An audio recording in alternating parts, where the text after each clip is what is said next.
Hello students, good morning. स्वागत है आपका फिर से इस लेक्चर में, जिस लेक्चर में हम लोग मॉडर्न फिजिक्स पढ़ रहे हैं। और मेरे ख्याल से आज मॉडर्न फिजिक्स का लेक्चर नंबर 5 है, जिसमें हम लोग आज बात करने वाले हैं किस चीज़ का, वर्क फंक्शन कार्यफलन का। पिछले दिन भी हम लोगों ने कार्यफलन का बात किया था, लेकिन इस कार्यफलन में आपको मैं बताया था क्या कि किसी भी धातु के सतह से इलेक्ट्रॉन के उत्सर्जन के लिए जितनी न्यूनतम ऊर्जा की परिमाण होती है, उसी न्यूनतम ऊर्जा के परिमाण को हम लोग क्या कहते हैं, कार्यफलन या वर्क फंक्शन कहते हैं। मतलब कि मिनिमम एनर्जी कितना चाहिए किसी सतह से इलेक्ट्रॉन निकालने के लिए। मैं आपको बोला था क्या कि अगर किसी धात्विक सतह पर हम लोग इलेक्ट्रॉन को ऊर्जा देना शुरू करें, ऊर्जा किसी भी रूप में दे सकते हैं, प्रकाश के रूप में दे सकते हैं या हीट के रूप में। यहाँ मेनली हम लोगों को प्रकाश के रूप में पढ़ना है। तो अगर प्रकाश के रूप में ऊर्जा दे रहे हैं तो एक न्यूनतम एनर्जी प्राप्त करके यहाँ से इलेक्ट्रॉन उत्सर्जित होगा। और उत्सर्जित होने के लिए जो न्यूनतम इलेक्ट्रॉन का परिमाण चाहिए, जो न्यूनतम ऊर्जा का परिमाण चाहिए, इसी ऊर्जा के परिमाण को हम लोग क्या कहते थे, कार्यफलन कहते थे। मैं बोला था कि इसको इलेक्ट्रॉन वोल्ट में नापा जाना है, और यह धातु के प्रकृति पर निर्भर करता है कि अलग अलग धातुओं की प्रकृति अलग अलग तरह की होती है। अलग अलग धातुएं अपने इलेक्ट्रॉनों को अलग अलग ऊर्जा के साथ अपने से बांधे रहती है, और उसको निकालने के लिए हमको उसी हिसाब से ऊर्जा उसको देना पड़ेगा। मतलब कि इलेक्ट्रॉन का उत्सर्जन होना धातुओं के प्रकृति पर भी निर्भर करती है कि कार्यफलन का मान कितना होगा, अर्थात कितना कम से कम ऊर्जा हम इसको दें कि ये सतह से उत्सर्जित हो जाए। तो ध्यान रखना इन बातों को। कार्यफलन में क्या कि न्यूनतम ऊर्जा का परिमाण जो आपको क्या कहे, सतह से इलेक्ट्रॉन को बाहर निकाल दे, इसे को क्या कहेंगे, कार्यफलन, वर्क फंक्शन। इसे डब्ल्यू या फिर फाई से डिनोट करते हैं। मैं आपको बताया था कि अलग अलग धातु के लिए, कॉपर के लिए ये 4.5 होगा, पोटेशियम के लिए 2.2 इलेक्ट्रॉन वोल्ट होगा, और सीजियम के लिए 1.9 इलेक्ट्रॉन वोल्ट होगा। यहाँ तक हम लोगों ने पिछले दिन बात कर लिया था। अब अगर देखिए कि अगर मान लिया जाए कि हमारे दिए दिए गए ऊर्जा ई का मान कार्यफलन फाई से बड़ा हो, तब भी यह आवश्यक नहीं है कि धातु के सतह से ऊर्जा का उत्सर्जन होगा। क्या कह दिए कि यदि हम दे ऊर्जा, आप तो अभी सर बताए थे क्या कि कार्यफलन जो फाई है ये न्यूनतम ऊर्जा का परिमाण है। तो अगर कार्यफलन से हम अधिक ऊर्जा किसी को दे दें, न्यूनतम से अधिक दे दें, फिर भी इलेक्ट्रॉन का उत्सर्जन जो है तो होना चाहिए। लेकिन यहाँ पर बात कह रही है क्या कि कह रही है कि यदि किसी धातु को हम उसके कार्यफलन से अधिक भी ऊर्जा दे दें, तो भी यह कोई जरूरी नहीं है कि उसके सतह से इलेक्ट्रॉन का उत्सर्जन हो ही हो। ये सर क्या बात हुई, अभी आप बता रहे थे कि एक न्यूनतम ऊर्जा फाई अगर किसी एटम को हम दे देंगे, किसी मेटल को हम दे देंगे, तो उसके सतह से इलेक्ट्रॉन का उत्सर्जन होने लगेगा। लेकिन अभी आप कह रहे हैं कि इस न्यूनतम मान से अगर किसी को अधिक भी ऊर्जा दे दें, तो भी कोई जरूरी नहीं है कि उसके सतह से इलेक्ट्रॉन का उत्सर्जन हो जाए। देखिए, इसको हम लोग उदाहरण से समझने का प्रयास करते हैं। कहे क्या कि ई ग्रेटर देन 5 हो, मतलब इलेक्ट्रॉन का उत्सर्जन हो सकता है। मतलब जो हमारे द्वारा दिया गया ऊर्जा है, जो हमारे द्वारा दिया गया ऊर्जा है, वो हमारे द्वारा दिया गया जो ऊर्जा है, ये हमारे द्वारा दिया गया ऊर्जा कार्यफलन फाई से बड़ा है। ये क्या है, इस बार आपका जो कार्यफलन है, इसे कार्यफलन फाई से बड़ा हो, तब भी ये कोई जरूरी नहीं है कि सतह से ऊर्जा का उत्सर्जन हो ही जाएगा। कार्यफलन न्यूनतम ऊर्जा है, लेकिन इससे अधिक भी ऊर्जा देने पर कोई जरूरी नहीं है कि उत्सर्जन हो जाएगा। जरा सा ध्यान दीजिएगा। मान लेते हैं क्या कि किसी एक धातु का कार्यफलन फाई है और इसके सतह पर ई ऊर्जा का तरंग आपतित होता है। मान लिए क्या कि किसी धातु का जो कार्यफलन है फाई, मतलब इसके सतह से इलेक्ट्रॉन के उत्सर्जन के लिए जो हमको न्यूनतम ऊर्जा चाहिए, वो न्यूनतम ऊर्जा कितना चाहिए, फाई चाहिए, और इस पर एक ई ऊर्जा का तरंग आपतित होता है। तो भाई स्वाभाविक है कार्यफलन से ज्यादा इसको ऊर्जा मिलेगा। मान लिया जाए कि यह एक कोई सा मेटल का सरफेस है, और इस मेटल के सरफेस पर बहुत सारा इलेक्ट्रॉन है, और आपको ये दिया हुआ है क्या कि इस इलेक्ट्रॉन को उत्सर्जित करने के लिए जो न्यूनतम ऊर्जा का परिमाण है, ये न्यूनतम ऊर्जा का परिमाण है कितना, फाई। अब देखिए कि यदि इलेक्ट्रॉन फाई है, तो क्या कोई जरूरी है कि ये हमको यहाँ से इलेक्ट्रॉन का उत्सर्जन हो ही हो। यहाँ पर आपको ये बात दिया हुआ है कि मैंने जो ऊर्जा दिया है ये कार्य फलन फाई से क्या है, बड़ा है। फिर भी कोई जरूरी नहीं है कि इसके सतह से इलेक्ट्रॉन का उत्सर्जन हो ही हो। इस पर जो ऊर्जा डल रहा है, ये ऊर्जा डल रहा है कितने एनर्जी का, ई एनर्जी का।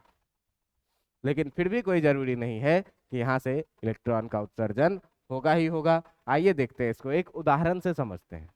मान लीजिए क्या, मान लीजिए क्या कि जो ऊर्जा हम लोग दे रहे हैं ये 8 इलेक्ट्रॉन वोल्ट का है, और किसी धातु का कार्यफलन जो है वो कितने का है, 2 इलेक्ट्रॉन का है। आप जानते हैं कि कोई भी धातु अपने बहुत सारे क्रिस्टलों से बना हुआ होता है, बहुत सारे क्रिस्टलों से बना हुआ होता है, और कोई भी इलेक्ट्रॉन जो है सो पूरे धातु के अंदर में क्या करता रहेगा, ये रैंडम मोशन से अपना मूव करता रहता है, ये किसी भी तरीके से ये मूव करता रहता है। अब होगा क्या, तो इसमें इलेक्ट्रॉन का कोलिजन होगा, टक्कर होगा, इधर उधर से टकराव होगा, बहुत सारे न्यूक्लियसों से क्या करेगा, ये टकराएगा। किसी भी धातु के अंदर में सामान्य स्थिति में इलेक्ट्रॉन कैसे वाइब्रेट करता रहता है, और ये वाइब्रेशन का स्पीड बहुत अधिक होता है, बहुत ज्यादा अधिक होता है। तो ये क्या करेगा, एक दूसरे से टकराएगा, इलेक्ट्रॉन इलेक्ट्रॉन से टकराएगा, इलेक्ट्रॉन नाभिकों के साथ टकराएगा, और इस टकराव में ये क्या करता है, अपना ऊर्जा नष्ट भी करता है। तो मान लिया जाए कि किसी धातु का जो है हम उस पर 8 इलेक्ट्रॉन वोल्ट का प्रकाश ऊर्जा दे रहे हैं, और इसका कार्यफलन क्या कह रहा है कि 2 इलेक्ट्रॉन वोल्ट का है। तो मान लीजिए कि 8 इलेक्ट्रॉन वोल्ट मैंने इसको दिया, 2 इलेक्ट्रॉन वोल्ट इसने क्या किया, अपना कार्यफलन के रूप में नष्ट किया, और इसने अपने कोलिजन में मान लीजिए कि एक समय ऐसा आया कि इसने टकराया ही नहीं, कोलिजन में अपना क्या किया कि कोई भी एनर्जी बर्बाद नहीं किया। तो टोटल एनर्जी जो इसके पास रहेगा ये क्या रहेगा, संरक्षित रहेगा। ऊर्जा टोटल क्या रहेगा, संरक्षित रहेगा। कुल ऊर्जा का परिमाण क्या रहेगा, संरक्षित रहेगा। तो जब कुल ऊर्जा का परिमाण भाई साहब संरक्षित रहेगा, इसका मतलब कि इसके पास कुल ऊर्जा 8 इलेक्ट्रॉन का है, 2 इलेक्ट्रॉन इसने कार्यफलन के रूप में बदला, इसने नष्ट किसी भी तरह का ऊर्जा नहीं किया। ये जो टकराव हो रही थी इलेक्ट्रॉनों की आपस में, इलेक्ट्रॉनों की नाभिकों के साथ, इस टकराव में इसने किसी तरह का ऊर्जा नष्ट नहीं किया। तो इसके पास जो बाकी का ऊर्जा बचेगा वो कैसे बचेगा, गतिज ऊर्जा के रूप में बचेगा। और जैसे ही किसी को गतिज ऊर्जा मिला, मतलब वो सतह से कहाँ आ जाएगा, बाहर आ जाएगा, गति कर जाएगा, सतह से बाहर आ जाएगा। दूसरी बात है ये मान लिया जाए कि ये 8 इलेक्ट्रॉन वोल्ट ऊर्जा मैंने दिया, 2 इलेक्ट्रॉन वोल्ट इसने कार्यफलन में नष्ट किया, और इसने 3 इलेक्ट्रॉन वोल्ट का जो ऊर्जा है ये क्या किया, टकराव में नष्ट कर लिया। अब इसके पास बचेगा कितना, 2 इलेक्ट्रॉन वोल्ट और 3 इलेक्ट्रॉन वोल्ट तो इसके पास खत्म हो गया। बचेगा कितना, 3 इलेक्ट्रॉन वोल्ट और 5 3 8 हो गया। 3 इलेक्ट्रॉन वोल्ट बचेगा गतिज ऊर्जा के रूप में। संभावना क्या होगी निकलने की, कम जाएगी, क्योंकि इसकी गतिज ऊर्जा कम गई है। लेकिन जब तक इसके पास गतिज ऊर्जा है, तो गति है मतलब ये सतह से बाहर आएगा, या गतिज ऊर्जा नहीं भी है तो भी संभावना है कि बाहर की तरफ आएगा। लेकिन अगर काइनेटिक एनर्जी नेगेटिव है, तो किसी का भी अगर एनर्जी नेगेटिव है, इसका मतलब वो बंधा हुआ है। हम किसी से कर्जा ले करके हम नेगेटिव होकर के भाग नहीं सकते, हम उसके क्षेत्र में बंधे हुए रहेंगे। तो पॉजिटिव एनर्जी है मेरे पास, हम स्वतंत्र हैं, हम कहीं भी जा सकते हैं, कहीं भी रह सकते हैं। मेरे पास जीरो एनर्जी नहीं है, फिर भी हम स्वतंत्र हैं, हम कहीं भी जा सकते हैं, कहीं भी स्वतंत्र हो सकते हैं। लेकिन अगर नेगेटिव एनर्जी है तो हम कहीं पर जा नहीं सकते, हम कहीं से बाहर नहीं जा सकते, हमको खुद में क्या होना पड़ेगा, बंधा हुआ रहना पड़ेगा। जैसे मान लीजिए मैं आपसे क्या करूं, 100 रुपये का कर्जा ले लूं। अब मैं कर्जा लेकर के भागूंगा नहीं, आपके एनर्जी से मैं बंधा हुआ हूं, आप मुझे रोक लेंगे। अगर मैं आपसे कुछ नहीं लिया हूं, ना कुछ दिया हूं, मैं जीरो एनर्जी पे हूं, अब मेरा मन, मैं जाऊं मैं ना जाऊं, आपको क्या मतलब। और अगर मैं पॉजिटिव एनर्जी हूं तब भी जा सकता हूं, जीरो एनर्जी हूं तब भी जा सकता हूं। लेकिन अगर मैं नेगेटिव एनर्जी हूं, मैंने किसी से कर्जा ले लिया है, तो मुझे आपके अनुसार ही चलना पड़ेगा। उसी तरह से देखिए कि कार्यफलन का परिमाण 2 ही है, बाकी का ऊर्जा हो सकता है कि कोई भी इलेक्ट्रॉन लड़ने भिड़ने में अपना नष्ट करे या ना करे। तो हम एक केस एनालिसिस कर रहे हैं बस कि क्या क्या स्थितियां बन सकती है, किन किन स्थितियों पर हम लोग बात कर सकते हैं। ये देखिए कि 8 इलेक्ट्रॉन वोल्ट मैंने इसको ऊर्जा दिया, 2 इलेक्ट्रॉन वोल्ट इसके कार्यफलन के लिए चाहिए, और इसने नष्ट कितना किया, 0 इलेक्ट्रॉन वोल्ट का ऊर्जा इसने नष्ट किया। अब इसके पास बचा कितना गतिज ऊर्जा के रूप में, 6 इलेक्ट्रॉन वोल्ट का ऊर्जा। अब ये सतह से बाहर हो जाएगा क्योंकि इसके पास पॉजिटिव एनर्जी है। दूसरी बात ये 8 इलेक्ट्रॉन था, 2 इलेक्ट्रॉन वोल्ट इसने कार्यफलन में नष्ट किया, और 3 इलेक्ट्रॉन वोल्ट क्या किया, इसने लड़ने फिरने में खत्म कर लिया। इसके पास बचा कितना, 3 इलेक्ट्रॉन वोल्ट। अभी भी इसके पास पॉजिटिव काइनेटिक एनर्जी है, ये क्या करेगा, सतह से बाहर हो जाएगा, इलेक्ट्रॉन का उत्सर्जन यहाँ से हो जाएगा। अगली बात है क्या कि 8 इलेक्ट्रॉन दिए, 2 इलेक्ट्रॉन इसके कार्यफलन में नष्ट हुआ, 6 इलेक्ट्रॉन इसने लड़ने भिड़ने में खत्म कर लिया। अब इसके पास बचा कितना, 0, 6 2 8 तो इसने खत्म कर लिया, बचा कितना, 0। तो 0 एनर्जी है, फिर भी ये सतह से बाहर हो जाएगा। लेकिन इसको मैंने 8 इलेक्ट्रॉन वोल्ट का ऊर्जा दिया, 2 इलेक्ट्रॉन वोल्ट कार्यफलन में नष्ट किया और 7 इलेक्ट्रॉन वोल्ट इसने लड़ने भिड़ने में क्या किया, खत्म कर लिया। अब इसके पास काइनेटिक एनर्जी कितने में चला गया, -1 इलेक्ट्रॉन वोल्ट। कितने में चला गया, -1 इलेक्ट्रॉन वोल्ट में। और किसी के पास भी जब नेगेटिव एनर्जी होता है, ऋणात्मक ऊर्जा होता है, तो ये सतह से बाहर नहीं जा सकता। तो अब बताइए कि क्या ये इलेक्ट्रॉन नेगेटिव एनर्जी लेकर के उत्सर्जित हो पाएगा या नहीं हो पाएगा। पहले से बता रहा हूं कि नेगेटिव एनर्जी का मतलब क्या, ये सतह छोड़ेगा नहीं, यहां से इलेक्ट्रॉन का उत्सर्जन नहीं होगा। तो क्या है कि कभी कभी ऐसा भी हो सकता है कि हम इसको कार्यफलन से ज्यादा ऊर्जा दें, ये कार्यफलन से बहुत ज्यादा ऊर्जा है इसके लिए, कार्यफलन इसका 2 ही इलेक्ट्रॉन वोल्ट है, लेकिन इसने क्या किया, लड़ने भिड़ने में बिना मतलब का बहुत ज्यादा एनर्जी वेस्ट कर लिया। अब बहुत ज्यादा एनर्जी वेस्ट कर लिया तो इसको ध्यान ही नहीं रहा कि मेरा काइनेटिक एनर्जी नेगेटिव हो गया। अब काइनेटिक एनर्जी नेगेटिव हो गया तो ये कभी भी सतह से बाहर नहीं जाएगा, सतह से बाहर नहीं जाएगा मतलब यहाँ से इलेक्ट्रॉन का उत्सर्जन नहीं होगा।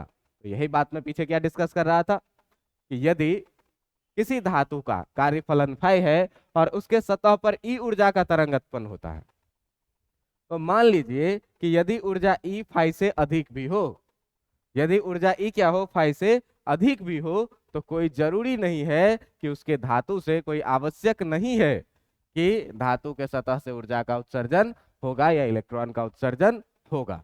हो सकता है, तो किस स्थिति में होगा, जब ये कम से कम अपने ऊर्जा को क्या करेगा, कोलिजन में, टक्कर में ये कम से कम ऊर्जा को क्या करेगा, नष्ट करेगा। लोगों से लड़ने भिड़ने में ये क्या करेगा, कम से कम ऊर्जा का क्या करेगा, नष्ट करेगा। बात समझ में आ रहा है। तो जितना कम ऊर्जा का नष्ट करेगा उतना अधिक ऊर्जा इसको काइनेटिक एनर्जी के रूप में मिलेगा, और काइनेटिक एनर्जी के रूप में अगर इसको पॉजिटिव ऊर्जा मिला या 0 ऊर्जा मिला तो ये सतह से उत्सर्जित होगा, अन्यथा सतह से उत्सर्जित नहीं होगा। मतलब क्या भाई, 8 इलेक्ट्रॉन दे रहे थे, 2 इलेक्ट्रॉन इसको चाहिए निकलने के लिए, ठीक है रखा हुआ है, लेकिन लड़ने भिड़ने में खत्म कर दिया, 0 इलेक्ट्रॉन वोल्ट नहीं खत्म किया, तो 6 इलेक्ट्रॉन वोल्ट जो इसके पास बचा ये काइनेटिक एनर्जी के रूप में रहेगा। अधिक संभावना है कि ये बाहर निकल जाएगा। और इलेक्ट्रॉन दिया लेकिन 3 इलेक्ट्रॉन वोल्ट ये लड़ने भिड़ने में खर्चा कर रहा है, कम ऊर्जा बचा, संभावना है कि निकल जाएगा। 6 इलेक्ट्रॉन वोल्ट खर्च कर लिया, इसके पास 0 इलेक्ट्रॉन वोल्ट बचा, अभी भी संभावना है कि निकल जाएगा।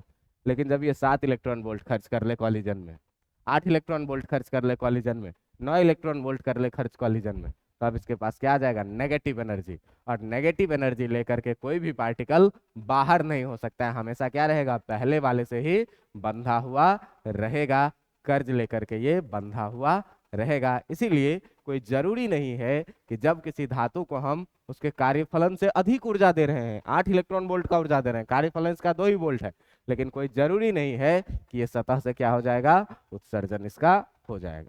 बातें समझ में आ रही है। चलिए आगे देखते हैं कि अगर मान लीजिए कि उत्सर्जित इलेक्ट्रॉन के गतिज ऊर्जा का इसका विद्युतीय समीकरण कहा जाता है, प्रकाश विद्युतीय समीकरण। ये समीकरण आइंस्टीन के द्वारा दिया गया था। ये समीकरण किसके द्वारा दिया गया था, आइंस्टीन के द्वारा। इसीलिए इसको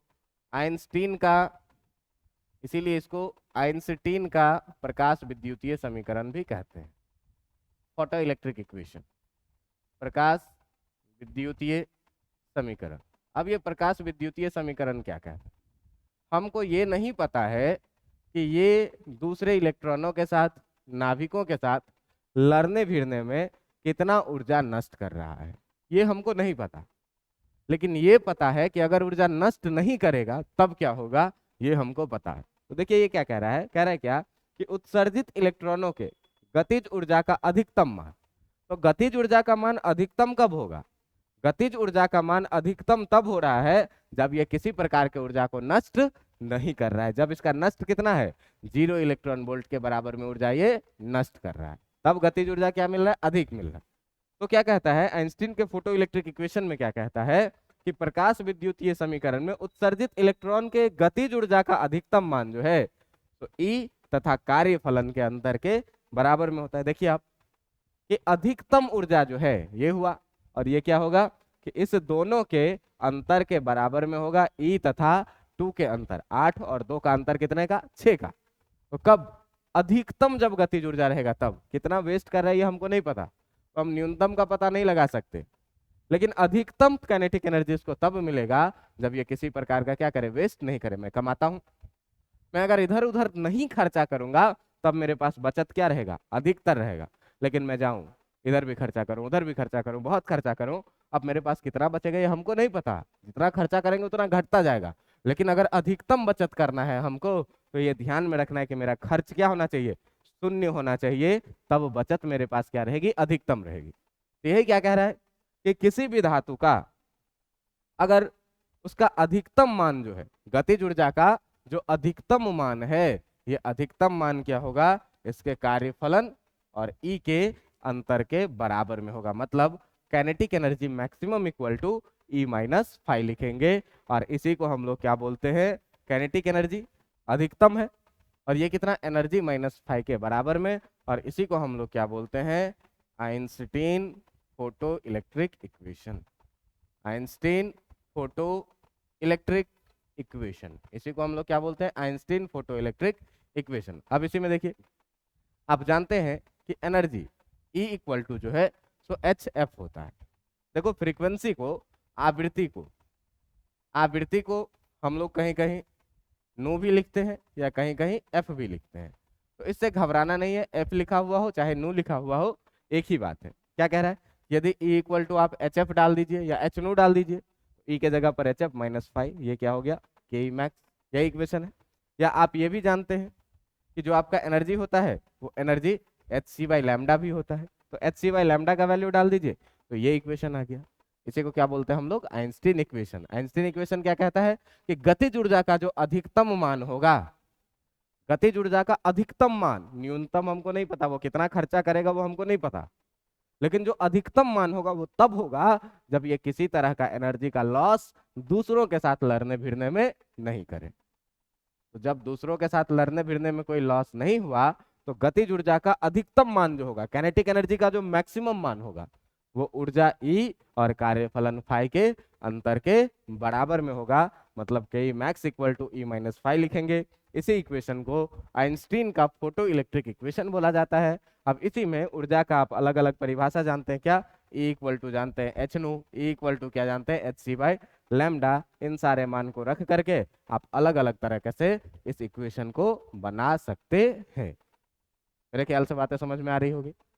अब देखिए कि आइंस्टीन इक्वेशन के बाद ये ध्यान रखना है कि किसी प्रकार का टकराव, कॉलिजन नहीं होने पर इलेक्ट्रॉन का उत्सर्जन अधिक प्रभावी होगा। मैं अभी क्या बोला था कि अगर अगर इसमें किसी प्रकार का टकराव नहीं हो रहा है, वेस्ट ऑफ एनर्जी जीरो है, तो वेस्ट ऑफ एनर्जी जीरो है, मतलब इसका पूरा एनर्जी जो है वो पूरा एनर्जी क्या मिलेगा, इसको गतिज ऊर्जा के रूप में मिलेगा। और जितना अधिक गतिज ऊर्जा रहेगा, इलेक्ट्रॉन के उत्सर्जन का संभावना उतना ही अधिक रहेगा, इलेक्ट्रॉन के उत्सर्जन का प्रभाव उतना ही अधिक रहेगा। तो यही बात क्या यहाँ पे नोट कर जाए, यही बात यहाँ पे क्या बताया जा रहा है आपको कि यदि टकराव नहीं होने पर उत्सर्जन क्या होगा, अधिक प्रभावी होगा। क्यों, कि इसको काइनेटिक एनर्जी का जो मान है वो अधिक से अधिक मिलता है और इलेक्ट्रॉन प्रभावी अधिक है। इसी समीकरण को आइंस्टीन का फोटो इलेक्ट्रिक समीकरण कहा जाता है। क्या है ये समीकरण, तो अभी देखें क्या कि अगर हम लोग बात करते थे काइनेटिक एनर्जी मैक्सिमम का, तो ये क्या कहता था, ई माइनस फाइव, मतलब ऊर्जा और कार्यफलन का जो अंतर होता है वो काइनेटिक एनर्जी माइनस फाइव होता है, जिसे हम लोग क्या कहते हैं, आइंस्टीन का फोटो इलेक्ट्रिक इक्वेशन। अब इसी में हम लोग ये बात जानते हैं कि जो एनर्जी होता है वो एनर्जी कितना होता है, एच नू के बराबर में माइनस फाइव, ये भी क्या हो जाएगा, उसी इक्वेशन का एक दूसरा रूप हो जाएगा। हम लोग ये भी जानते हैं कि काइनेटिक एनर्जी मैक्सिमम का अगर बात करें तो ये कितना होता है, H C by lambda, energy की जगह पर क्या है, H C by lambda minus five. ये सारी चीज़ें हम लोग पहले क्लास में ही डिस्कस कर चुके हैं कि energy equal to H nu होता है, energy equal to H C by lambda होता है। इन सारे चीज़ों को, इसी तीनों इक्वेशन को हम लोग क्या बोलेंगे, इसी तीनों इक्वेशन को, तीनों इक्वेशन एक ही है लेकिन अलग अलग रूप में है, इसी को हम लोग क्या बोलेंगे, आइंस्टीन का photo electric equation. Einstein photo electric equation, यह इक्वेशन क्या है, आइंस्टीन फोटो इलेक्ट्रिक इक्वेशन है जो हम लोगों को पढ़ना है, और ये बहुत ज़्यादा इम्पोर्टेंट भी है। अब देखिए, ध्यान दिया जाए आगे, यह क्या है, एक देहली आवृत्ति, इसको बोलते हैं थ्रेशोल्ड फ्रीक्वेंसी। अब ये देहली आवृत्ति थ्रेशोल्ड फ्रीक्वेंसी क्या होती है? तो आप जानते हैं कि इलेक्ट्रॉन के उत्सर्जन के लिए कम से कम कितनी एनर्जी चाहिए, तो उसके कार्यफलन के बराबर। अब देहली का मतलब क्या होता है, बाउंड्री पे है, यहां से जैसे ही थोड़ा सा आगे हुआ बस इलेक्ट्रॉन का उत्सर्जन हो गया। तो देहली आवृत्ति का मतलब, थ्रेशोल्ड फ्रीक्वेंसी का मतलब क्या होगा कि वो फ्रीक्वेंसी जहां से जैसे ही हम थोड़ा सा फ्रीक्वेंसी को बढ़ाएं क्या हो जाए, इलेक्ट्रॉन का उत्सर्जन हो जाए। देहली का मतलब क्या होता है, एकदम बाउंड्री पे खड़ा है, यहाँ से थोड़ा भी आगे बढ़ेगा और वो क्या होगा, गिर जाएगा। बात समझ में आ रहा है? तो यही है क्या, देहली का मतलब, थ्रेशोल्ड का मतलब एक्सट्रीम लेवल पे है, यहाँ से जैसे भी थोड़ा सा आगे पीछे हुआ काम खल्लास। ठीक है, तो देखिए ये क्या कहता है, इलेक्ट्रॉन उत्सर्जन के लिए न्यूनतम ऊर्जा का परिमाण देहली आवृत्ति कहलाती है। मतलब इलेक्ट्रॉन उत्सर्जन के लिए हमको कम से कम कितना आवृत्ति का ऊर्जा चाहिए, हमको कम से कम कितना एनर्जी चाहिए कि इलेक्ट्रॉन का उत्सर्जन हो जाए। यहाँ पर इलेक्ट्रॉन उत्सर्जन के लिए न्यूनतम ऊर्जा का परिमाण, इलेक्ट्रॉन उत्सर्जन के लिए जो न्यूनतम ऊर्जा का परिमाण होगा, इसे हम लोग क्या कहेंगे, इसे ही हम लोग क्या कहेंगे, थ्रेशोल्ड फ्रीक्वेंसी कहेंगे। आप जानते हैं कि इलेक्ट्रॉन उत्सर्जन के लिए जो है, तो आपको जो एनर्जी चाहिए वो कम से कम कितना चाहिए, इसके कार्यफलन से अधिक या बराबर चाहिए।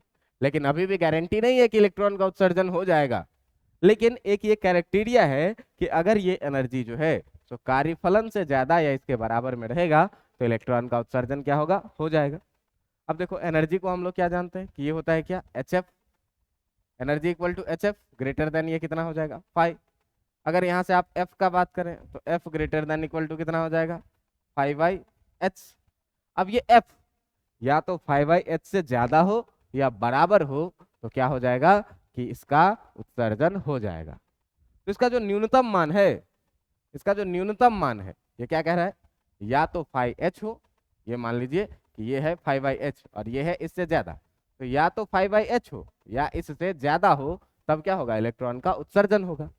तो न्यूनतम मान जो है इसका ये कितना है, 5/h है, और इसी एफ मिनिमम को 5/h को हम लोग क्या कहते हैं, देहली आवृत्ति एफ नोट से डिनोट किया जाता है, जिसे एफ नोट को हम लोग क्या कहते हैं, देहली आवृत्ति। देखो भाई क्या बोला मैं, बोला क्या कि इलेक्ट्रॉन के उत्सर्जन के लिए ई कम से कम कितना चाहिए, कार्यफलन के बराबर में या उससे अधिक भी मिलेगा तो इलेक्ट्रॉन का उत्सर्जन हो सकता है। ई इक्वल टू हम लोग क्या जानते हैं, H F, H F greater than equal to कितना होना चाहिए, 5। F greater than equal to कितना होना चाहिए, 5/h, एच को इधर ले आए। अब यहां से देखो कि एफ का मान या तो 5/h के बराबर होगा या तो एफ का मान जो है सो 5/h से कितना होगा, बड़ा होगा। तो बराबर वाला मान जो है यही जो है तो एफ का न्यूनतम वैल्यू है, एफ मिनिमम कितना, 5/h के बराबर में।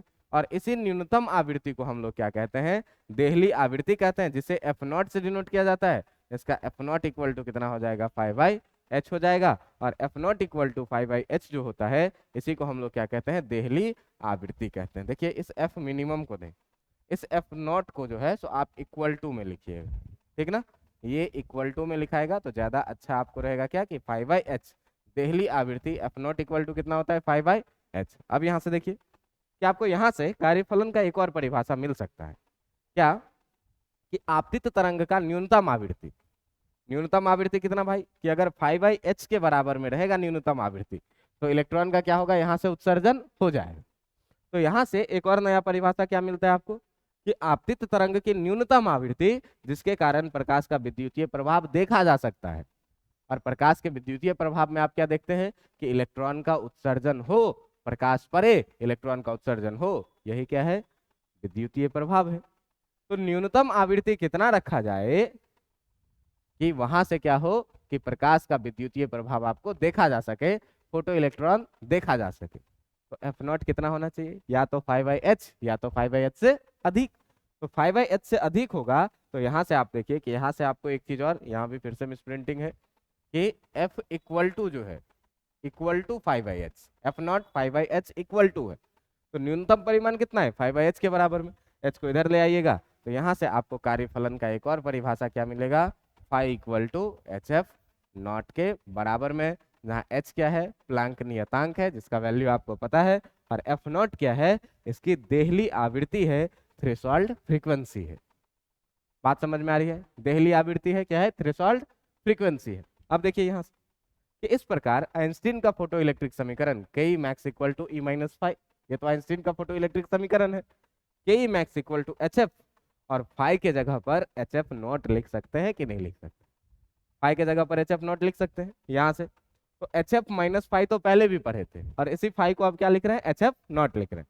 अब ध्यान से देखिए कि यहाँ पर देखिए कि जो अपना फाई इक्वल टू आया है H F minus H F not, इस समीकरण को जरा सा आप ध्यान से देखेंगे तो ये एफ जो है, ये एफ इससे अधिक भी हो सकता है, कुछ भी हो सकता है, और ये एफ नॉट तो एक कांस्टेंट है कि न्यूनतम वैल्यू, और एच भी क्या है, कांस्टेंट है।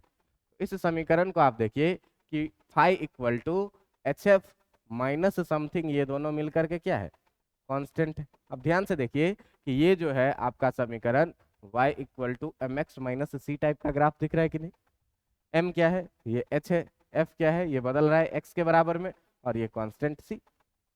इस तरह से y equal to M X minus C या एम एक्स प्लस सी का ग्राफ आप पढ़े होंगे कि ये क्या होता है, एक स्ट्रेट लाइन होता है। तो भाई साहब इस स्ट्रेट लाइन में कैसा स्ट्रेट लाइन होगा, तो तुमको पता होगा कि अगर y equal to M X plus C हम लोग लिखते हैं तो y equal to M X plus C का ग्राफ कुछ इस तरीके से गुजरता है, और इसका जो स्लोप होता है वो स्लोप इक्वल टू कितना होता है, m, जिसको तुम tan थीटा बोलते हो, और यहाँ से जो ये इंटरसेप्ट बनाता है, ये कहाँ पर बनाता है, c पर इंटरसेप्ट बनाता है। तो इस हिसाब से देखिए कि अगर फाई इक्वल टू, अगर आपको बोला जाए कि जो आपका समीकरण है, क्या आपका जो समीकरण है phi equal to H F minus H F not, ये समीकरण कैसा लग रहा है देखने में, ये समीकरण देखने में लग रहा है कैसा, y equal to M X minus C के जैसा। तो इसका जो ग्राफ होगा वो इसका ग्राफ कैसा होगा, जरा सा ध्यान दीजिएगा। तो इसका जो ग्राफ होगा, ये ग्राफ कुछ ऐसा निकलेगा, इसका ग्राफ कुछ ऐसा निकलेगा सीधी रेखा में। अब जब सीधी रेखा में इसका ग्राफ ऐसे निकल रहा है तो ध्यान दीजिएगा कि m के जगह पर, m इसका स्लोप होता है, तो m के जगह पर क्या है, यहाँ पर h है ना, m के जगह पर क्या है, h है, मतलब ये जो h होगा इसका क्या हो जाएगा, स्लोप हो जाएगा, ये जो h हो जाएगा इसका क्या हो जाएगा, स्लोप।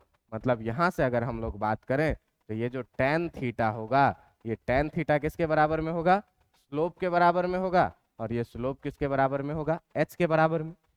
अब intercept minus H F note है तो प्लस c रहता है, तो ऊपर के तरफ c डिस्टेंस पे जाकर के ये काटता है, लेकिन यहाँ माइनस में एच एफ नोट है, इसका मतलब यहाँ से यहाँ तक का जो ये डिस्टेंस हो जाएगा कितना, एच एफ नोट। यही क्या है, काइनेटिक एनर्जी और थ्रेशोल्ड फ्रीक्वेंसी के बीच का ग्राफ है। अच्छा ये जीरो कहाँ पर होगा, तो इसके जीरो होने के लिए, इसके जीरो होने के लिए आप देखिए कि एच एफ नॉट को किसके बराबर में होना चाहिए, एफ के बराबर में। यहाँ पर जो फ्रीक्वेंसी इसका एफ आ जाएगा तो एफ पे क्या हो जाएगा, इसके बराबर हो जाएगा। इसका ये इंटरसेप्ट जो है, ये यहाँ से लेकर के और यहाँ तक का जो ये डिस्टेंस है, ये कितना हो जाएगा, एच एफ नॉट, क्योंकि इंटरसेप्ट है माइनस में है तो एक्स एक्सिस के नीचे काटेगा। ठीक है, ये बात हो गई इसकी। अब जरा सा ध्यान देने वाली बात है ये, जरा सा ध्यान देने वाली बात है ये कि भाई साहब ये तो काइनेटिक एनर्जी वर्सेस एफ का है, तो इलेक्ट्रॉन के उत्सर्जन के लिए हमको पॉजिटिव काइनेटिक एनर्जी चाहिए या जीरो काइनेटिक एनर्जी चाहिए, लेकिन ये एक्सिस के नीचे नेगेटिव वाला तो काइनेटिक एनर्जी है, नेगेटिव वाला तो नेगेटिव काइनेटिक एनर्जी है, इसके कारण किसी ऊर्जा का उत्सर्जन नहीं होगा। तो किसी ऊर्जा का जब उत्सर्जन नहीं होगा इसका मतलब हम लोग क्या लेंगे, नेगेटिव एनर्जी को नहीं लेंगे, इसको क्या करेंगे, छांट देंगे, और अपना जो ग्राफ होगा वो अपना ग्राफ केवल यही वाला पोर्शन होगा, अपने ग्राफ का केवल यही वाला पोर्शन होगा। कौन सा पोर्शन, तो ये जो पोर्शन है आपका, यही पोर्शन ग्राफ का हो जाएगा। अब इसमें देखिए जो आपका थ्रेशोल्ड फ्रीक्वेंसी वो यही वाला जो एफ है, ये इसी एफ को आप क्या कहेंगे, थ्रेशोल्ड फ्रीक्वेंसी एफ नॉट। मतलब अगर एफ का वैल्यू एफ नॉट हम रख दें तो इसे एफ नॉट के रख देने से काइनेटिक एनर्जी कितना होगा, जीरो, और एफ नॉट से ज्यादा ही एफ का वैल्यू रहेगा तो काइनेटिक एनर्जी क्या आएगा, पॉजिटिव आएगा, और अगर इससे कम काइनेटिक एनर्जी रहे तो ये क्या आएगा, नेगेटिव आएगा। इसको हम लोग कितना लिखते थे, इसको हम लोग कितना लिखते थे, सारा चला गया। चलो देखो क्या बोला था मैं, भाई बोला था क्या कि जो काइनेटिक एनर्जी मैक्सिमम होता है, जो काइनेटिक एनर्जी मैक्सिमम होता है वो कितना ई माइनस फाइव के बराबर में। आप जानते हैं कि ई बराबर कितना होता है एच एफ, और अभी आप जाने फाइव बराबर कितना एच एफ नॉट। इस दोनों वैल्यू को इसमें डालिएगा तो kinetic energy maximum equal to जो आपका आ जाएगा वो ई के जगह पर एच एफ और माइनस कितना एच एफ नॉट। अब ये थ्रेशोल्ड फ्रीक्वेंसी है। इस इक्वेशन को जरा सा आप कंपेयर करिए, तो कंपेयर करके आप देखिएगा क्या कि ये जो इक्वेशन है something y equal to M X minus C के तरह का। तो y equal to M X minus C के तरह का है, तो इसका ग्राफ आप लोगों ने मैथ्स में पढ़ा होगा। इसका जो ग्राफ होगा वो ग्राफ क्या होगा, कुछ इस तरह से। इसका जो ग्राफ होगा कुछ इस तरह से। इसका जो स्लोप होता है, ये स्लोप कितना होता है m, इसको स्लोप इंटरसेप्ट फॉर्म बोलते हैं।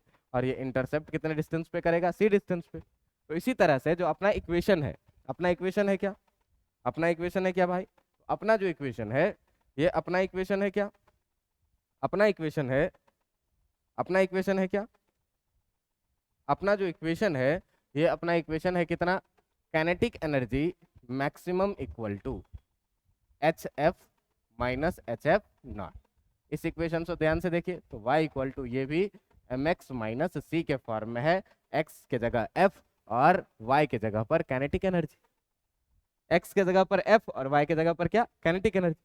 तो इसका जो ग्राफ होना है, इसका जो ग्राफ होना है, ये ग्राफ भी कैसा जाएगा, कुछ इस तरह से जाएगा। इसका जो ग्राफ जाएगा वो कुछ इस तरह से। तो इंटरसेप्ट अगर c है तो ये वाला जो इंटरसेप्ट इसका हो जाएगा वो कितना हो जाएगा, एच एफ नॉट के बराबर में, नेगेटिव इंटरसेप्ट। और ये कहाँ पर इसको काटेगा, तो एफ नॉट के बराबर में काटेगा। अब मैं क्या बोला कि इलेक्ट्रॉन के उत्सर्जन के लिए जो आपको मिनिमम एनर्जी चाहिए वो या तो जीरो चाहिए या तो पॉजिटिव चाहिए। नेगेटिव एनर्जी में तो कभी इलेक्ट्रॉन का उत्सर्जन होगा ही नहीं। और जब इलेक्ट्रॉन का उत्सर्जन नहीं होगा भाई, तो इस नेगेटिव वाले पोर्शन को, ग्राफ में एक्स एक्सिस के नीचे वाले पोर्शन को हम लोग क्या करेंगे, हटा देंगे। केवल ये ऊपर वाला पोर्शन जो होगा ये ग्राफ का पोर्शन होगा। मैं क्या बोला था कि जो आइंस्टीन इक्वेशन है, ये आइंस्टीन इक्वेशन क्या है, K E max equal to H F minus H F not. इस इक्वेशन को आप देखिए तो y equal to M X minus C के जैसा है। y equal to M X minus C का ग्राफ कैसा होना है, कुछ इस तरह से। और ये जो इसका स्लोप होगा, ये स्लोप इसका कितना हो जाएगा, m के बराबर में। और ये जो इंटरसेप्ट होगा ये कितने के बराबर में, c के बराबर में। तो c के जगह पर एच एफ नॉट है तो इसका इंटरसेप्ट तो एच एफ नॉट के बराबर में हो गया। और अगर इसके एंगल को आप बोल दीजिए थीटा, तो यहाँ जो आप स्लोप लिखिएगा, स्लोप इक्वल टू क्या लिखते हैं, tan थीटा लिखते हैं। कि tan थीटा इक्वल टू कितना हो जाएगा, एम एक्स। तो एम एक्स तो x के जगह तो f है, h m के जगह पर क्या है h, तो ये tan थीटा किसके बराबर में हो जाएगा, h के बराबर में हो जाएगा। और यही kinetic energy half M V square होता है। ऐसे भी ध्यान से देखना कि kinetic energy half M V square होता है। हाफ का हाफ मास पॉजिटिव और v स्क्वायर भी क्या पॉजिटिव, मतलब टोटल पॉजिटिव। ये क्या आएगा, जीरो से बड़ा आएगा। और जीरो से बड़ा आएगा इसीलिए काइनेटिक एनर्जी में हम लोग क्या लेंगे, जो ग्राफ लेंगे वो एक्स एक्सिस के ऊपर वाला ग्राफ लेंगे। समझ में आ रहा है बात। चलिए देखिए जो अगला टॉपिक है वो है आपका क्या, देहली तरंगदैर्घ्य, थ्रेशोल्ड वेवलेंथ। थ्रेशोल्ड वेवलेंथ क्या है भाई, तो कहता क्या है कि आपतित तरंग का अधिकतम तरंगदैर्घ्य। अब कितना अधिक से अधिक तरंगदैर्घ्य रखें, जिस तरंगदैर्घ्य के कारण क्या हो जाए, जिस तरंगदैर्घ्य के कारण क्या हो जाए कि आपके विद्युतीय प्रभाव को देखा जा सके, मतलब इलेक्ट्रॉन को उत्सर्जन को देखा जा सके। इसे लैम्डा नॉट द्वारा सूचित किया जाता है। लैम्डा हमेशा लैम्डा नॉट से छोटा रहेगा। इलेक्ट्रॉन के उत्सर्जन के लिए आप ध्यान से देखिए कि अगर इलेक्ट्रॉन का उत्सर्जन करवाना है तो इलेक्ट्रॉन को कितना एनर्जी देगा, इसके कार्यफलन से ज्यादा या इसके कार्यफलन के बराबर। अब देखो कि E इक्वल टू क्या जानते हो तुम, E इक्वल टू जानते हो एच सी बाई लैम्डा। ये क्या हो जाएगा, ग्रेटर देन इक्वल टू 5। या यहाँ से देखिए एच सी जो है ये क्या हो जाएगा, greater than equal to 5 lambda. H C क्या हो जाएगा, greater than equal to 5 lambda.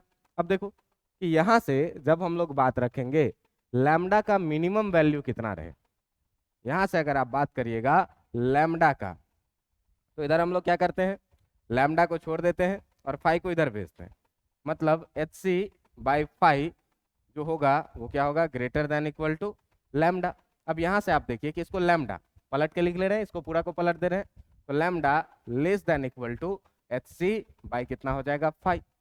अब लैम्डा या तो इतना हो या तो इससे अधिक हो, लैम्डा या तो इतना हो या तो इससे क्या हो, कम हो। तो कम होते होते अधिक हुआ तो अधिकतम मान कितना हो जाएगा, एच सी बाई 5। मतलब यहाँ पर अगर हम लोग बात करें, किस चीज का, लैम्डा मैक्सिमम का, तो लैम्डा मैक्सिमम का वैल्यू कितना हो जाएगा, hc/5। और इसी को हम लोग क्या बोलते हैं, लैम्डा नॉट बोलते हैं, जिसे हम लोग क्या बोलते हैं, थ्रेशोल्ड वेवलेंथ, जो कितना होता है hc/5 के बराबर में। अब ध्यान दिया जाए, मैं क्या बोला कि इलेक्ट्रॉन उत्सर्जन के लिए मिनिमम कितना एनर्जी चाहिए, 5 या 5 से अधिक।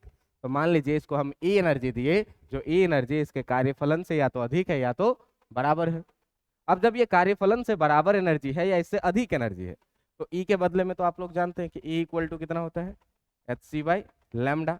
ई के जगह पर hc/लैम्डा रखा और इसको सॉल्व किया, तो देख रहा हूँ क्या कि लैम्डा या तो इतना होगा hc/5 के बराबर में, या hc/5 से क्या होगा, कम।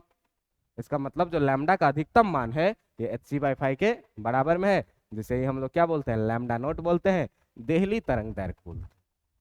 बात समझ में आ रही है। अब यहाँ से देखिए कि अगर बात किया जाए इसके इक्वेशन का, अगर इसके इक्वेशन का λ/नॉट का, देखिए कि आइंस्टीन का इक्वेशन क्या कहता है अपने को, आइंस्टीन का इक्वेशन क्या कहता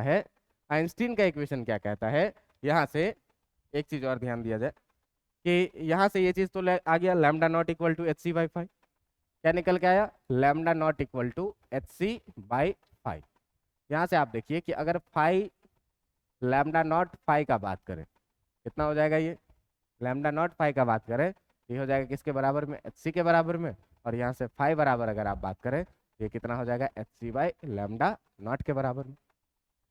अगर बात करें कितना, तो ये हो जाएगा कितना, hc/λ/नॉट के बराबर में। अब देखिए जरा सा ध्यान दिया जाए कि ये अगर hc/λ/नॉट हो जाएगा 5, तो फिर आइंस्टीन का इक्वेशन क्या कहता है, तो फिर आइंस्टीन का फोटो इलेक्ट्रिक इक्वेशन क्या कहता है, आइंस्टीन का फोटो इलेक्ट्रिक इक्वेशन क्या कहता है कि आइंस्टीन का फोटो इलेक्ट्रिक इक्वेशन ये कह रहा है क्या कि आपका जो काइनेटिक एनर्जी का, गतिज ऊर्जा का जो अधिकतम मान होगा वो क्या होता है, दिया गया ऊर्जा माइनस कार्यफलन के बराबर में होता है।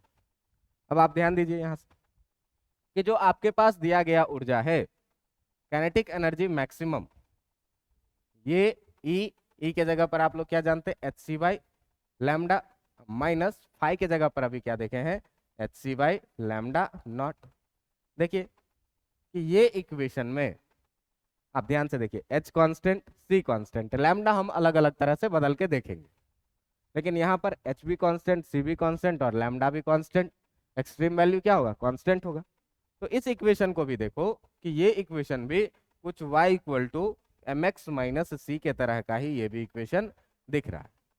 तो अगर हम लोग गतिज ऊर्जा का बात करें hc/λ का, तो इसमें 1/λ/नॉट का और लैम्डा के बराबर में अगर काइनेटिक एनर्जी के बारे में हम लोग ग्राफ का बात करेंगे, तो फिर से यही बात क्या हो जाएगी, λ/नॉट इधर रखना है, फोटोन का लैम्डा, मतलब तरंग दैर्घ्य को एक एक्सिस पे रखना है x पे, 1/λ को x के जगह पर और काइनेटिक एनर्जी को y के जगह पर। फिर से ये ग्राफ कैसा होगा भाई कि ये बनेगा तुम्हारा इंटरसेप्ट, ये बनेगा तुम्हारा यहाँ से, ये कुछ ऐसा इंटरसेप्ट बनेगा। अब देखिए कि इस इंटरसेप्ट का जो स्लोप होना है, इस इंटरसेप्ट का जो आप स्लोप लिखिएगा, ये स्लोप कितना लिखिएगा, तो स्लोप इक्वल टू लिखते हैं आप कितना, tan थीटा, यदि ये एंगल कितना हो, थीटा हो। और tan थीटा के जगह पर देखिए कि जो आपका इक्वेशन है, ये आपका इक्वेशन क्या है, आपका इक्वेशन है K E maximum equal to hc/λ और माइनस hc/λ/नॉट।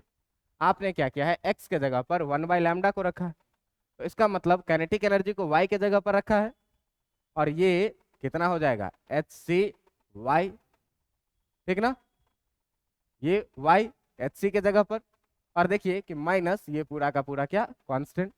तो यहाँ से देखिए y इक्वल टू ये h, प्लैंक कांस्टेंट भी कांस्टेंट और स्पीड ऑफ लाइट भी कांस्टेंट, यानी कि ये mx, यानी कि ये जो है आपका, सो mx, सॉरी थोड़ी सी मिसप्रिंटिंग हो गई, hc इंटू एक्स, 1/λ के जगह पर क्या x रखेंगे और माइनस क्या रखेंगे c। अब इसको आप ध्यान से देखिए, ये y इक्वल टू आपका mx माइनस c के जैसा है, क्यों कि hc स्पीड ऑफ लाइट भी कांस्टेंट और प्लैंक कांस्टेंट भी कांस्टेंट। और फिर से इसका ग्राफ आप कैसे बनाएंगे, ऐसे बनाएंगे, ये इसका स्लोप कितना हो जाएगा, इसका स्लोप हो जाएगा m के बराबर में और m के बराबर में, और ये इंटरसेप्ट कितना हो जाता है नीचे की तरफ c के बराबर में। तो देखिए कि यहाँ पर जब आप स्लोप लिखिएगा तो ये स्लोप बराबर tan थीटा होगा, और ये tan थीटा किसके बराबर में हो रहा है, HC के बराबर में m हो रहा है। और यहाँ से जो आपका ये इंटरसेप्ट बनेगा, ये इंटरसेप्ट कितना बनेगा, HC बाय लैम्डा नॉट। ये जीरो कहाँ पर होगा, जीरो होगा ये फिर से 1 बाय लैम्डा नॉट का वैल्यू जैसे ही डालिएगा लैम्डा के जगह पर लैम्डा नॉट, ये क्या हो जाएगा आपका जीरो हो जाएगा। अब फिर से बात आ रही है क्या कि जो हम लोग कैनेटिक एनर्जी जानते हैं, जो हम लोग कैनेटिक एनर्जी जानते हैं, ये कैनेटिक एनर्जी कितना होता है, हाफ m v स्क्वायर। तो देखो 1/2 पॉजिटिव, मास भी क्या पॉजिटिव, और v स्क्वायर, स्क्वायर वाला टर्म, पावर इवन वाला टर्म हमेशा क्या होता है पॉजिटिव। मतलब इस कैनेटिक एनर्जी का पूरा वैल्यू कैसा रहेगा, पॉजिटिव रहेगा। अब जब पूरा पॉजिटिव वैल्यू रहेगा तो फिर से भाई साहब ये बताइए कि क्या इस ग्राफ का नेगेटिव पोर्शन हम लोग लेंगे, नहीं लेंगे। इस ग्राफ के भी नेगेटिव पोर्शन को क्या करेंगे, छोड़ेंगे। ये थी पूरी की पूरी आज की किसकी कहानी, तो थ्रेशोल्ड फ्रीक्वेंसी की और थ्रेशोल्ड वेवलेंथ की, ठीक ना।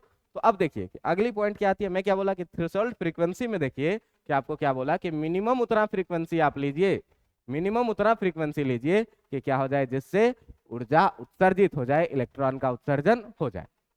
ये इसके लिए हम लोगों ने इक्वेशन देखा, और इक्वेशन देख करके हम लोगों ने क्या फिर इस पर ग्राफ देखा। फिर मैं क्या बोला आपको, देहली तरंग दैर्घ्य, मतलब अधिकतम उतना तरंग दैर्घ्य जिससे क्या हो, ऊर्जा का उत्सर्जन हो जाए, इलेक्ट्रॉन का उत्सर्जन हो जाए, इसे क्या बोलेंगे, देहली तरंग दैर्घ्य बोलेंगे। इसके लिए भी हम लोगों ने क्या किया, इक्वेशन देखा और इस इक्वेशन का ग्राफ देखा। अब देखिए अगला पॉइंट क्या है, अगला पॉइंट है ये कि प्रकाश या तरंग, तरंगा नहीं ये तरंग, ठीक ना, प्रकाश या तरंग, जो भी हम लोग यहाँ पर तरंग का बात करेंगे वो प्रकाश तरंग का बात करेंगे। तीव्रता बढ़ाने से फोटोनों की संख्या में वृद्धि होती है। पहले क्लास को याद करिए कि अगर हम लोग क्या करते हैं, कहीं पर भी प्रकाश की तीव्रता बढ़ा देते हैं 50 वाट और 100 वाट के बल्ब में, तो 50 वाट के बल्ब में कम पावर है, कम तीव्रता रहेगी, 100 वाट के बल्ब में अधिक पावर है, अधिक तीव्रता रहेगी। तो इससे क्या होगा कि केवल फोटोन का संख्या बढ़ेगा, लेकिन प्रत्येक फोटोन में जो संचित ऊर्जा है, जो कैनेटिक एनर्जी है, ये अपरिवर्तित रहेगा। अतः प्रकाश की तीव्रता बढ़ाने से आवृत्ति एवं तरंगदैर्घ्य ये दोनों चीज क्या रहेगा, नियत रहेगा। कैनेटिक एनर्जी आवृत्ति और तरंगदैर्घ्य पर ही तो निर्भर कर रहा है, ये दोनों क्या रहेगा, नियत रहेगा। इस प्रकार गतिज ऊर्जा के अधिकतम मान में किसी तरह का परिवर्तन नहीं रहेगा, मतलब गतिज ऊर्जा का जो अधिकतम मान होगा वो एकदम स्ट्रेट होगा। इंटेंसिटी के बढ़ा देने से, इंटेंसिटी के बढ़ा देने से गतिज ऊर्जा के अधिकतम मान में कभी परिवर्तन नहीं होता है। ये हमेशा के मैक्स ये क्या रहेगा आपका कांस्टेंट रहेगा, मतलब गतिज ऊर्जा में किसी तरह का परिवर्तन नहीं होगा। और इस प्रकार से एक क्वेश्चन है जो कभी जेई में पूछा हुआ क्वेश्चन है, ये क्वेश्चन आपके जेई 1998 का क्वेश्चन है। इस क्वेश्चन को आप लोग करने का प्रयास करेंगे। इस क्वेश्चन में आपको क्या बताया जा रहा है, बताया जा रहा है क्या कि बताया जा रहा है क्या कि यदि किसी चालक का कार्यफलन फाई बराबर 4 इलेक्ट्रॉन वोल्ट दिया हुआ है, फाई बराबर कितना दिया हुआ है 4 इलेक्ट्रॉन वोल्ट, और इसको अगर आप जूल में बदलेंगे, आपको पता है कि 1 electron volt equal to 1 electron पे कितना चार्ज होता है 1.6 इंटू 10⁻⁻19 जूल के बराबर में होता है। तो ये जो 5 बराबर आपका 4 इलेक्ट्रॉन वोल्ट है, ये 4 इंटू 1.6 इंटू 10⁻⁻19 जूल के बराबर में हो जाएगा। तो अधिकतम तरंग दैर्घ्य का मान ज्ञात करें जिसके कारण चालक का इलेक्ट्रॉन का उत्सर्जन हो सके, जिसके कारण क्या हो सके, चालक से इलेक्ट्रॉन का उत्सर्जन हो सके। तो अधिकतम तरंग दैर्घ्य, अधिकतम तरंग दैर्घ्य का मतलब क्या, लैम्डा नॉट, देहली आवृत्ति का बात कर रहा है ना, लैम्डा नॉट। इसका मतलब जो यहाँ से बात किया जा रहा है, ये किसका बात किया जा रहा है, देहली तरंग दैर्घ्य का। हमको अधिकतम चाहिए, इसका मतलब देहली तरंग दैर्घ्य का बात कर रहा है। अब देखिए क्या आपने अभी पढ़ा है, लैम्डा नॉट इक्वल टू कितना, hc/5। अब h प्लांक नियतांक है, जिस प्लांक नियतांक का वैल्यू आपको पता है कितना, 6.6 इंटू 10⁻⁻34, 6.6 इंटू 10⁻⁻34। फाई का वैल्यू आपको वहां से पता है, और c क्या है, c है निर्वात में प्रकाश का वेग, जिसको आप लोग कितना ले सकते हैं 330 मीटर पर सेकेंड। अब देखिए ये सारा डाटा आपका जूल में कन्वर्ट है। जब यहाँ पर h का वैल्यू, c का वैल्यू और फाई का वैल्यू रखिएगा और सॉल्व करिएगा तो आपको निश्चित रूप से क्या होगा, यहाँ से लैम्डा नॉट का वैल्यू मिल जाएगा। जो लैम्डा नॉट का वैल्यू क्या होगा आपका करीब करीब 310 नैनोमीटर के बराबर में आएगा। इतना आसान सवाल पूछा हुआ था। आपको क्या रखना है कि देहली तरंग दैर्घ्य hc/5, और अगर देहली आवृत्ति पूछा रहता f0 इक्वल टू, तो f0 इक्वल टू अभी हम लोग क्या पढ़े थे, f0 इक्वल टू अभी हम लोग क्या पढ़े थे, f0 इक्वल टू अभी हम लोगों ने पढ़ा था क्या,